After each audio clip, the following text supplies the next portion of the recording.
당신이 투표에 참여 안 하면은 소극적이면은 그 결과는 뭐냐? 당신보다 하등 더 못한 사람들한테 지배당한다는 것입니다.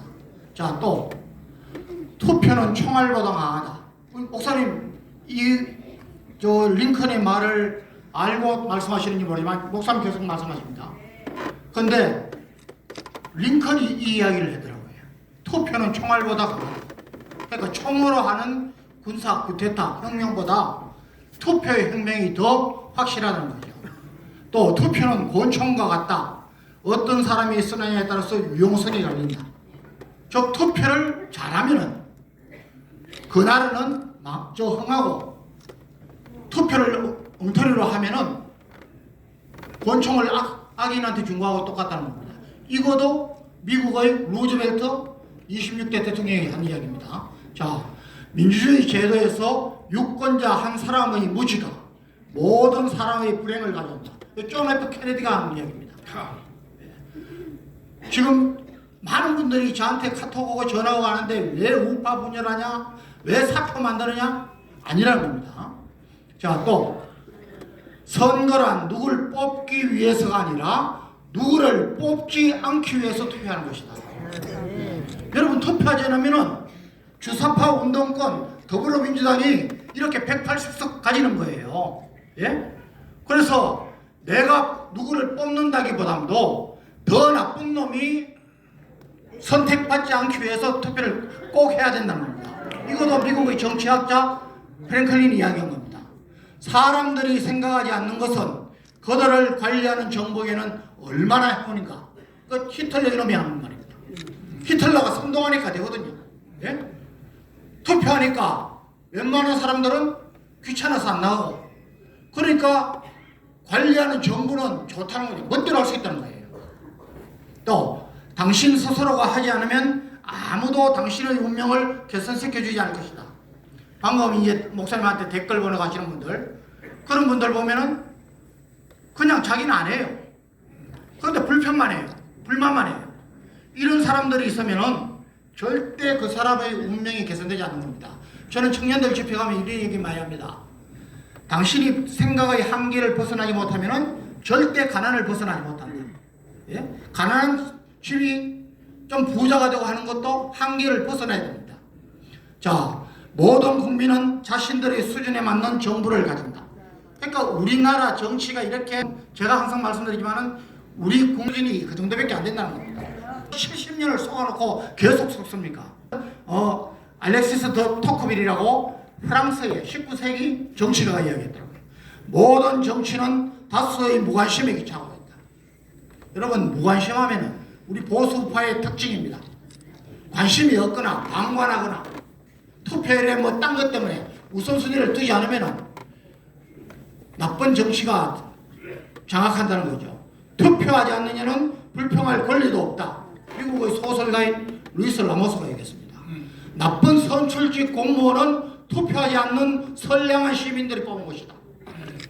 여러분 아까도 얘기했지만 투표를 하지 않으면 좋은 사람이 뽑히는 게 아니라 내가 투표에 기권하거나 내가 투표를 제대로 하지 않으면 나쁜 놈이 선출되는 것이라는 것이냐. 자, 지역의 가장 뜨거운 자리는 정치적인 격변기에 중립을 지킨 자를 위해 예비되어 있다. 기권은 투표를 안 하는 것은 투표를 잘못하는 것은 중립이 아니다. 나쁜 척에 나쁜 놈에게 암묵적인 동조를 한다는 것입니다.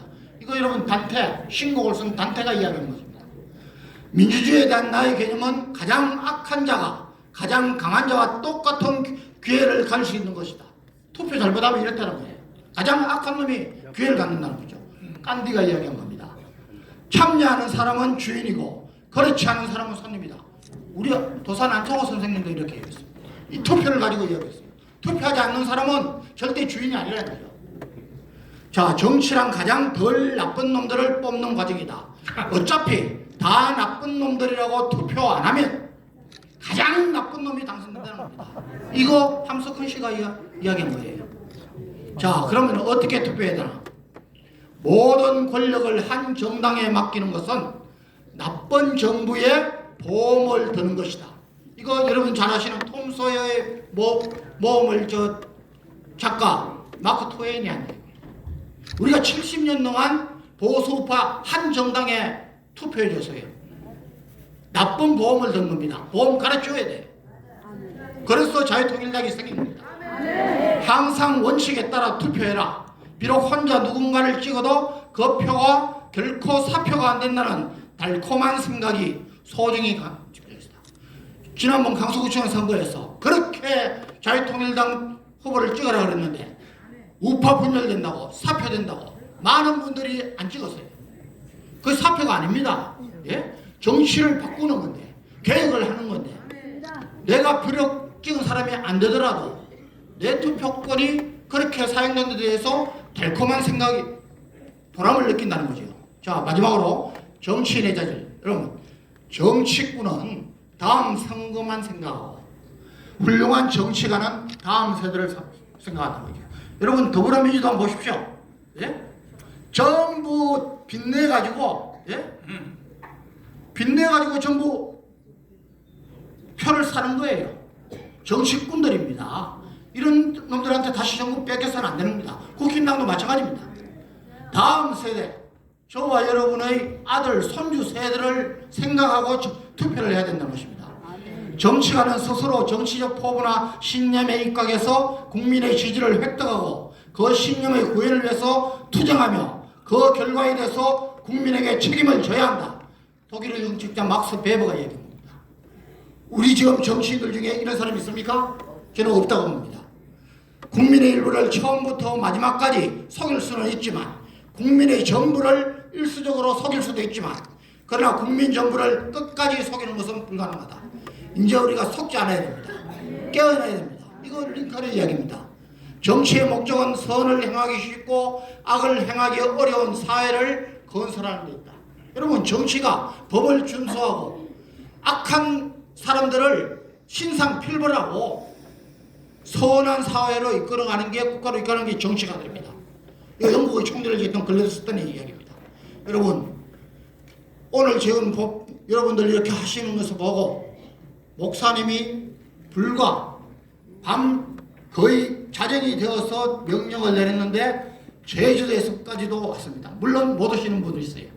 그런데 저와 여러분이 이런 열정을 가지고 이런 신념을 가지고 하나님께 충성하고 우리가 하는 일에 열중한다면 대한민국을 바꿀 수 있습니다. 감사합니다.